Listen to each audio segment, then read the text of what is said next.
Hello and welcome to The Court Jester, the podcast that opens the gates to the best stories of the Middle Ages. I am Cleopathenu, medievalist, storyteller, and your host. Today I have the honor to welcome to the podcast Debbie Cannon, medievalist, actor, writer, and one of the first people I got in touch with when I started thinking about medieval storytelling. I invited Debbie to tell us a segment of Sir Gawain and the Green Knight. Firstly, because it is an amazing story, and secondly, because she's somewhat of an expert. Her own rendition of the story, titled Green Knight, has been performed consistently and with great success for the last 8 years. After the story, Debbie and I chatted about the Green Knight in literature and in her play.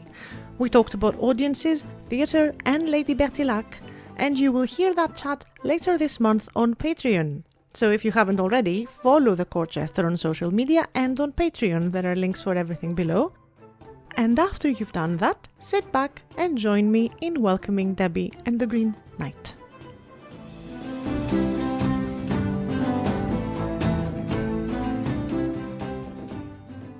Hello, Debbie, and welcome to The Court Jester. Hello, it's lovely to be here. Thank you so much for having me. I think it's a long overdue meeting since you're one of the first people that I actually approached when I started thinking about storytelling medieval stories. So I'm really happy to do this today. You're here to tell us a story, a part of Sir Gawain and the Green Knight. Am I right? Yeah. It's a section of a one-woman show that I wrote, 8 years ago now. And it's a retelling of the Sir Gawain and the Green Knight story. From the point of view of Lady Bertilac. But the section that I'm going to read doesn't involve her. It's her telling the story, but it's not her talking about herself.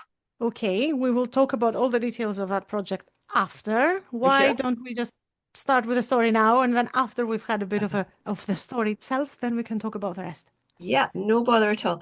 Is the sort of the opening section of the story. Lady Bertilac has appeared to the audience and sort of introduced herself, and then she begins to tell the story. So close your eyes and conjure up a royal court, Camelot, the court of Arthur and his knights. Oh, I was never there, but I wanted to go so badly. I can see it as if it was right in front of me right now. You can see them too, so many of them, because this is where everyone wants to be. Young men, the cream of knighthood, slender as young birches as they bow to gorgeous ladies with their hair in ravels of gold and silver down their backs. Everyone is dressed like a king or a queen. Silks, velvets, up to their chins in jewels and furs, and before them, every kind of food you could imagine. Boar, geese, venison, soups, stews. There are castles made entirely out of sugar. Is that your belly rumbling or is it mine? And of course, every one of these pure young souls has been and knelt before the priest this morning to beg forgiveness for their sins, if they have any. They are all so perfect. It is heaven. It is the best of all things.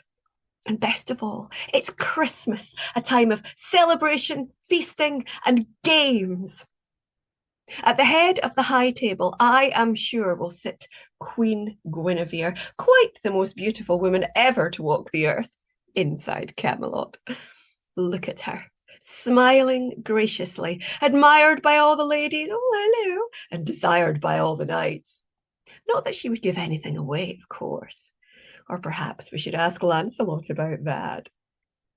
Beside her will stand King Arthur, a rage of energy. This is what they say he was like in his youth. He could not rest. Every day he insisted on seeing some new test of the strength and virtue of his knights. Until then, he would not eat. And so it begins. The door to the hall is flung open. A gust of winter chill slices through the warm-hearted assembly. A man rides in on a tall horse. If he is a man. He is taller by a foot than the tallest warrior in Camelot, all muscle. His hair hangs loose around his shoulders, but it is trimmed to match his beard. He carries a holly branch, and in one hand, a ferocious axe.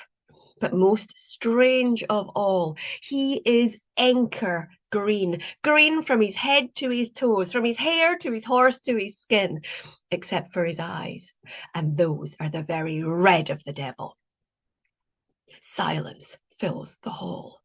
Christmas chat and love talk ceases until the horse and rider are standing in front of the high table, Guinevere and Arthur.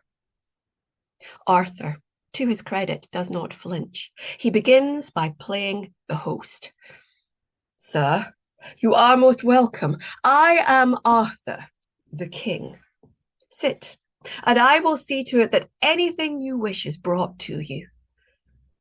I haven't come to socialize. There's a nervous murmuring. Arthur tries a different tack. Well, if you have come to fight, then we are ready. There's no man in this hall who could match me for strength. I've come to your nursery to play. Is there anyone here who's brave enough to trade blows with me with this axe? Somewhere on a side table, an aristocratic brunette sighs and faints. I will give this axe to any man who dares take it from me, and I will kneel down and allow him one strike at my neck with it.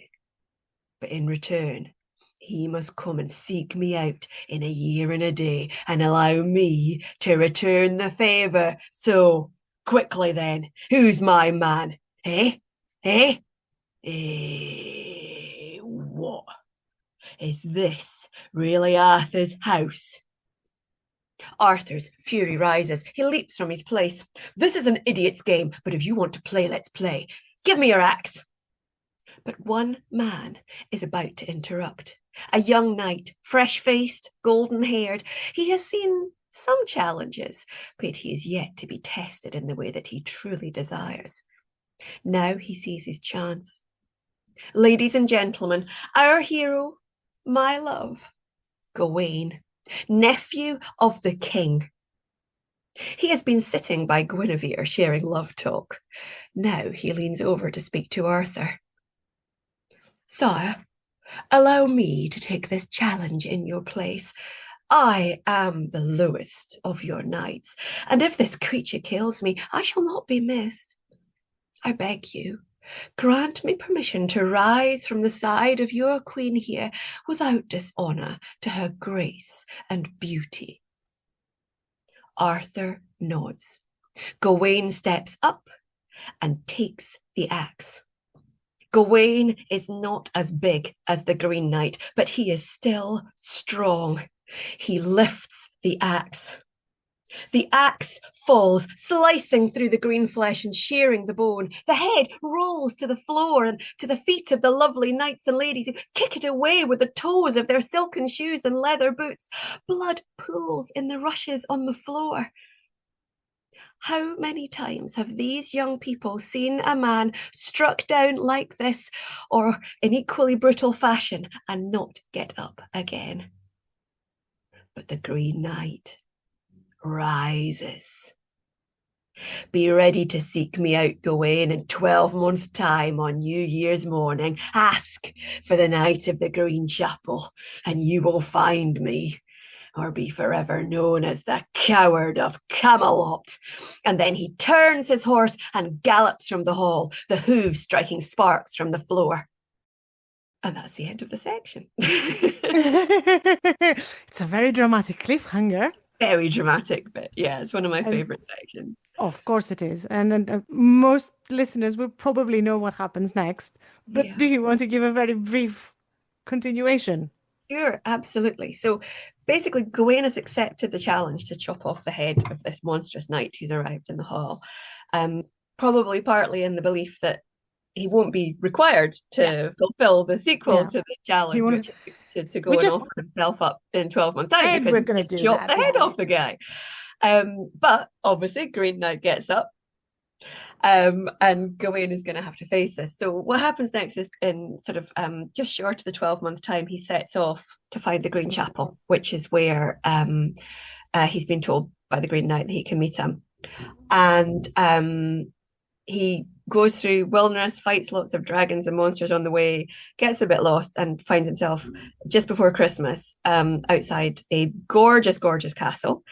He's taken in by the host, Sir Bertilac. And Sir Bertilac has a very gorgeous young wife. And Bertilac suggests to Gawain that they will set up a Christmas game together. So Bertilac will go off hunting 3 consecutive mornings, and anything he wins on the hunt, anything he catches, he will give to Gawain. And anything that Gawain, so Gawain is, advised to kind of stay and relax at the castle, and anything that Gawain succeeds in catching at the castle, he gives to Bertilac as a deal. And every morning when Bertilac goes out hunting, Bertilac's wife arrives in Gawain's bedroom and puts quite a lot of pressure on him to respond to her as a beautiful lady. But it all stays the right side of courteous, but it's quite it sick. Pushes the limits. It pushes the limits. There's no question. On the first morning, she gives him a kiss, and Gawain repays that kiss to Sir Bertilac when he comes home. Second morning, it's 2 kisses, and the 2 kisses get repaid. On the third morning, she asks Gawain for something to remember him by. No, well, she does, and then she offers him something, and he won't take the ring that she offers him, but then she offers him a magic belt, a green girdle that she says will protect him from any harm, and he's off the very next morning to meet the Green Knight, and probably get his head chopped off. So the idea of a girdle that will protect him obviously is very alluring. So he resists to start off with, because how is he going to explain to Bertilac that he has his wife's underwear? It's an ongoing dilemma. But then, because he sort of feels that this is going to be saving his life, he yields and he takes it.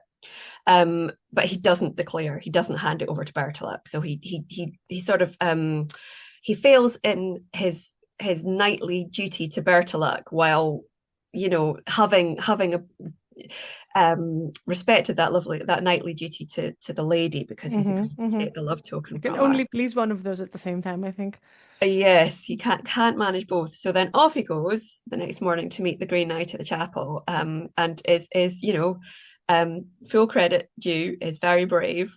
And the Green Knight takes 3 strikes at Gawain. The first time, Gawain flinches. The second time, the Green Knight stops just before it's going. Just big old tease. And then the third time, he strikes him, but he just nicks him. And Gawain leaps up, says, "Oh, our deal is fulfilled. I'm off."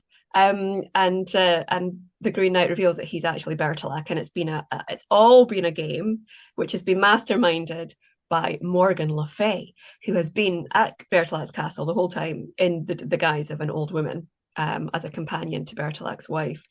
So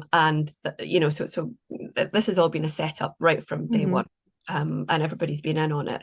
Gawain doesn't take that particularly well. He's quite annoyed, and he's quite accusatory towards Bertilac's wife. And says, this is me following a whole long line of people, heroes and figures from the Bible who have been seduced by women and led astray. And he refuses to go back to the castle with Bertilac, even though he's been invited to go back and have more fun and games. He goes back to Camelot, and Arthur is full of regret and shame. But Arthur says, look, you've fulfilled your challenge.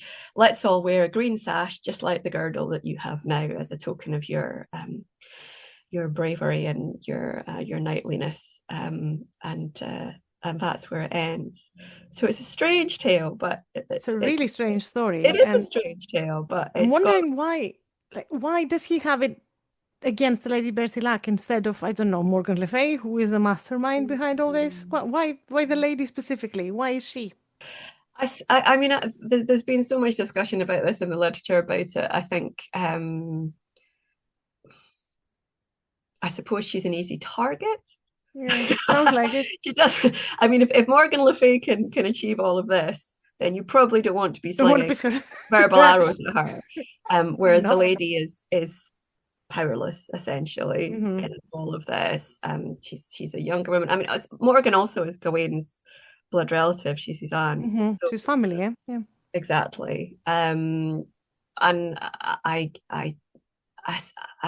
I mean, my reading of it is that there's real embarrassment and shame that he has been trying so hard to fulfill his courtly duty as a knight under great pressure from this lady, and he thought he'd done it. He thought he got there, and it had just all been a setup.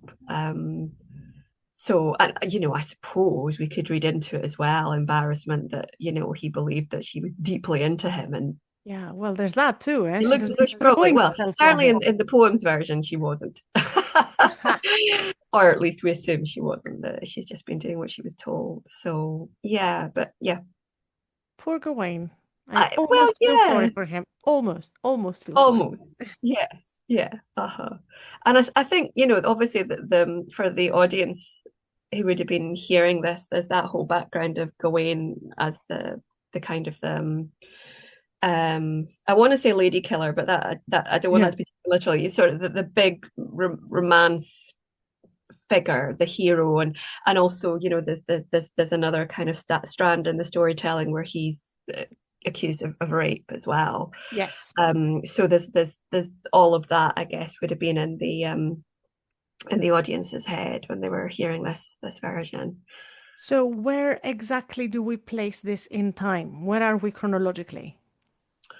Oh gosh, that's a really good question. So this is believed to be sort of late 14th century, and probably written sort of northwest of England, rather than in the southern court. It's an alliterative poem as well. It's part of that tradition. I'm not sure how all that sits in terms of the development of the Gawain character with the other literature, but I'm almost 100% sure that there's a substantial body there that portrays Gawain as the womanizer. He has that. Yes, that's. I mean, to us, he has arrived as a person who, yes, he was chasing after skirt. That's exactly. Yeah. Very brave, very many things. Yeah, sure, but also girls. Yeah, quite. I suppose if you're that good of a knight, it kind of comes with a job description to an extent. Well, yeah, and I mean that's the sort of like one of the central tensions in the poem is so Gawain has on his knight, he has the pentangle, which has 5 points, and each point represents 5 qualities of knighthood in the poem, and some of those qualities are related to the brotherhood of knights and loyalty towards your fellow male knights, and some of them are connected to courtly values, so love talk and appropriate treatment of women, which seems to fall into politeness, so that kind of courtly love area, politeness, worship, but also romantic chat, which just stops short of crossing the line. So yeah.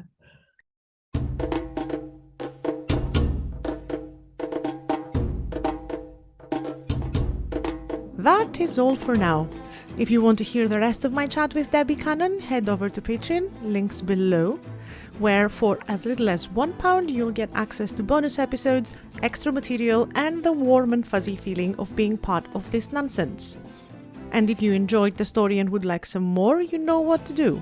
Like, subscribe, and leave a review at The Court Jester wherever you get your podcasts, and tell everyone you know about how great this podcast is.